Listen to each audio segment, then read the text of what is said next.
We are now just 2 days away from the first Democratic presidential debate. Frontrunner Hillary Clinton will slug it out with a surging Bernie Sanders on the national stage. At the same time, many of the headlines are about someone who won't be in the room on Tuesday, Vice President Joe Biden, who is still reportedly mulling a presidential bid.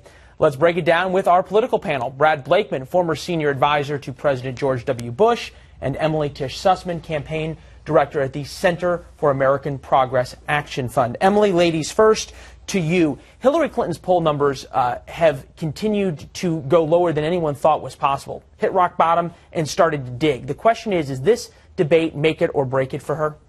Well, she has been and will continue to be the front runner in the Democratic primary. I think what this does is gives her a very good opportunity to try to refocus the conversation. She's had a strong week this past week doing SNL, her Today Show interview where she came across as very personable and addressed issues head on.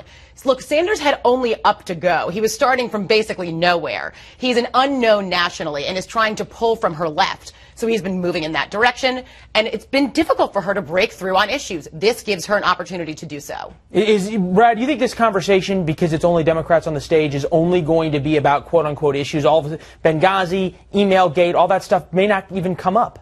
Well, if it doesn't come up, I don't know how anybody wins this debate. If you're an O'Malley, if you're Bernie Sanders, you're looking to hurt Hillary. She's the front runner. But they haven't been hitting her on that so far. And that's why this debate is so important. For Hillary, all she needs to do is get by because, as you pointed out in the intro, the biggest guy hasn't shown up yet, and that's Joe Biden. Once he gets in the race, it dramatically changes the race. And you just said once he gets in the race. Interesting question for you. We don't know whether he's going to get in or not, but let's just assume for the moment that he will get in. Is sitting out this debate the right thing to do?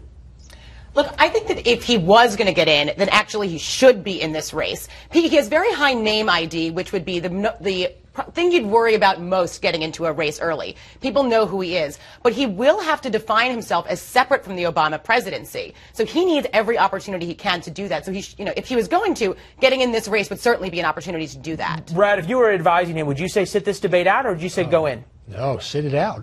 You're in the catbird seat. Right now, you get to watch the debate. You get to be part of the debate, even though you're not there. You're a winner just by not showing up.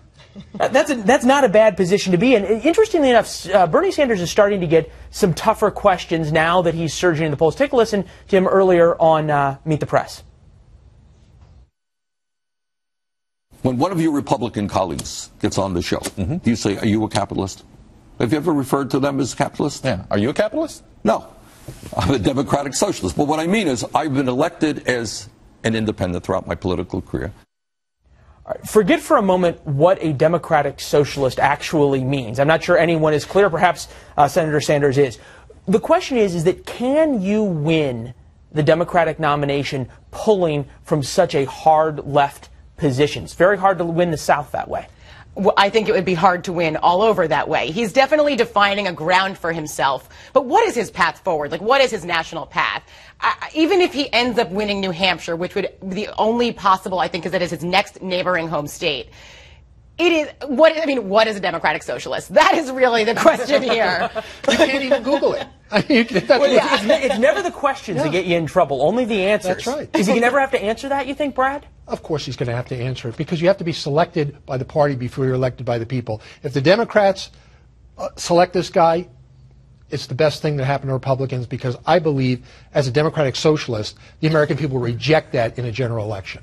Well, reject it in a general election if they do pick it in a primary election. We'll leave it there. Appreciate both of you being here. Emily, Brad, always good to see you guys. Thanks. Thank you. All right.